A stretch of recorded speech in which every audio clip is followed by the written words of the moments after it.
Welcome to the Howie Silbiger Show on the True Talk Radio Network. Get in on the conversation. Call 1-877-669-1292.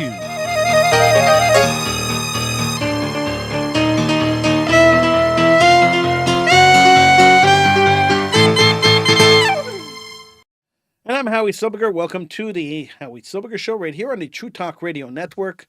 We're going to do a short show today. I'm not really feeling all that great, and I could not come on because so much has happened. I have to talk to you about it. But at the same time, I don't think I have the stamina to do a full-length show, so we're going to do a shorter show. I will come back on later on in the week, though, and do a longer show when I'm feeling a little better. So thank you so much for your understanding, and let's get on with the show. We'll start off in Mumbai. Well, no, not really Mumbai, because I always think it's Mumbai because this happened in Mumbai, and it happened again in the United Arab Emirates.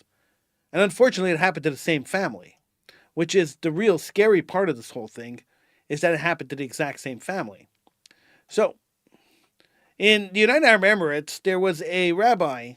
He was a Chabad rabbi. His name was Rabbi Tzvi Kogan. And he was appointed by Chabad to be the Chabad emissary to the United Arab Emirates. His connection to Mumbai is that he's the nephew of the people, of the Chabad people who were killed in Mumbai 16 years ago. And he is the cousin to the boy who survived, the only son of the Chabad emissaries in Mumbai that survived.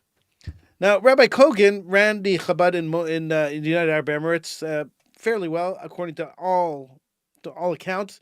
He was a very good Chabad rabbi, and on Thursday he vanished, disappeared without a trace.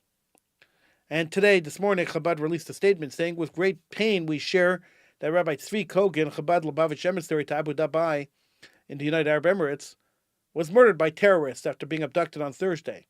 His body was recovered early Sunday morning. Please do a mitzvah in the merit in memory of Rabbi Tzvi Kogan."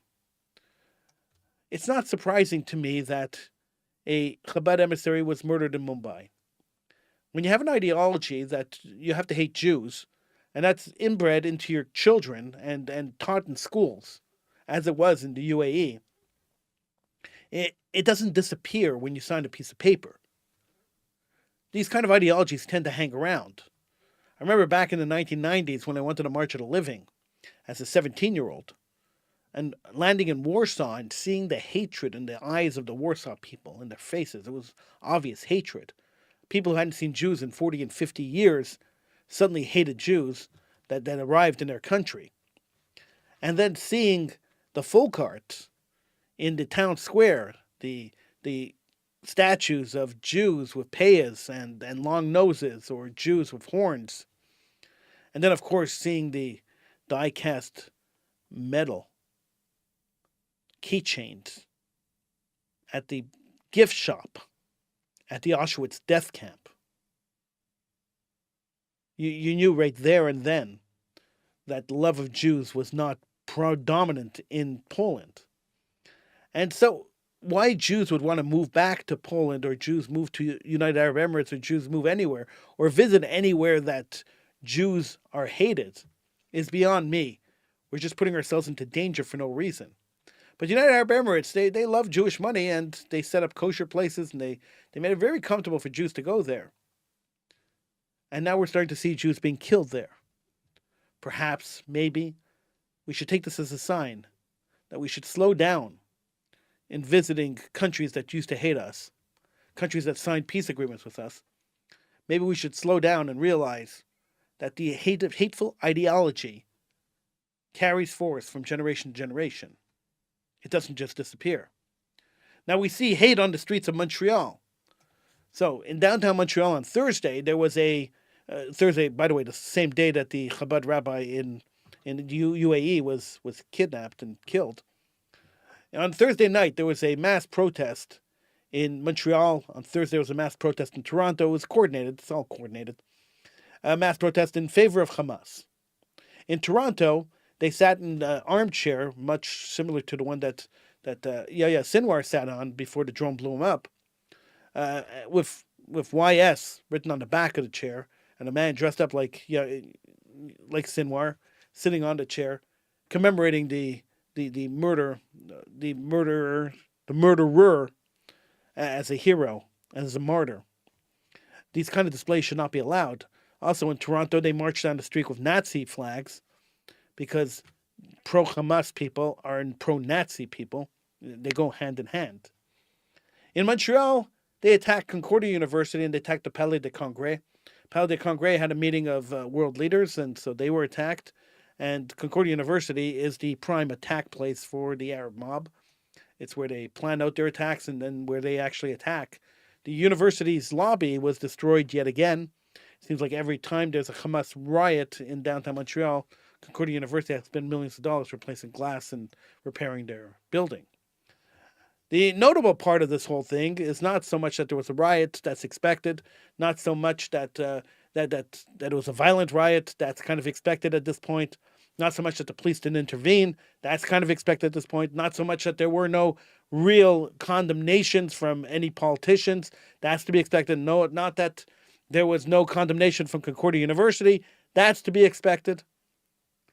We know that there's no love for Jews in the city of Montreal, both in the political world or in the academic world. But the thing that really stood out at that rally was a woman who was standing on the corner of Mackay and de Maisonneuve, right on the corner of Concordia University. And her name is Mai Abdul Hadi. And she was Nazi saluting the counter-protesters, the pro-Israel protesters that were there, and yelling at them that the final solution is coming for them. Now, for those of you who don't remember what the final solution is, here's a crash course. It was Hitler's solution to murder the Jewish people. It was the setting up of concentration camps. It was the systematic elimination of the Jewish people. And this is what she was yelling for. This is globalizing the Intifada. If we don't understand what globalizing the Intifada is, this is what globalizing the Intifada means.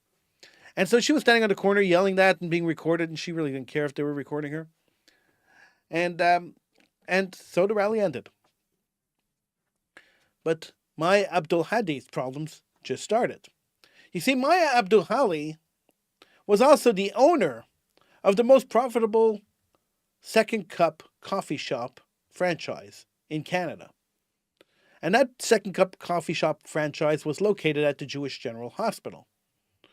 So here is a woman who's making her living at the Jewish General Hospital, yelling for the extermination of Jews in front of Concordia University. Well, Second Cup didn't really appreciate that. Doesn't really make them look good to have a franchisee yelling for the final solution and doing Nazi salutes. That doesn't really sit well. It didn't really sit well with Second Cup. And they issued a statement on Saturday. Actually, it's on Friday. They issued a statement saying, "Last night our franchisee at the Jewish General Hospital was filmed making hateful remarks and gestures. Second Cup has a zero tolerance for hate speech. In coordination with the hospital, we've shut down the franchisee's cafe and are terminating their franchise agreement. This franchisee's actions are not only a breach of our franchise agreement, but they also violate the values of inclusion and community we stand for at Second Cup." So kudos to Second Cup for taking action immediately against a franchisee who was calling for the murder of Jews. It just seems like a natural thing to do, but we can't take it for granted that most corporations will do that, because they won't. But Second Cup had the moral fortitude to get up and do this, and we must appreciate that, we must recognize it, and we must say thank you for it. The Jewish General Hospital agreed with Second Cup. How could you have somebody calling for the final solution of the Jewish people, serving coffee in a Jewish hospital? Food, which could be poisoned, which could be tampered with to cause mass chaos in the hospital. Who knows, if a person's calling for the murder, for the assassination, for the genocide of a people, who knows what they could do in their own coffee shop that services many, many people. So the hospital shut down the coffee shops. So the coffee shops are shut down at the Jewish General Hospital at the moment, while a new franchisee is going to be put into place. And it's all for the good. And I'm so happy I could talk about something at the hospital. Last time I spoke about the hospital on this show, I got fired from the hospital. So it's good that I'm talking about the hospital in the good light. I appreciate that. I appreciate the fact that we can say kudos to the hospital and kudos to Second Cup for doing the right thing. The International Criminal Court has issued a arrest warrant for Prime Minister of Israel, Bibi Netanyahu, and for Gallant, who was at one point the defense minister of Israel. The idea behind this is that the so-called state of Palestine complained that Israel was committing a genocide in Gaza.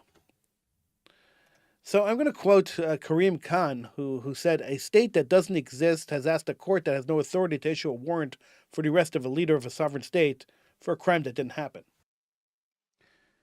The idea of arresting a country that was defending itself is completely ludicrous. And the fact that Israel is the only country in the world that would be asked to not defend themselves when attacked, the only country in the world that would be held to this standard, is a sure sign of anti-Jewism. I'm Howie Silbiger. Thank you for joining me. I will be back with a very much a longer show, analyzing a lot more stuff and talking about a lot more things in the near future, in the next couple of days. Thank you so much. I'll see you then.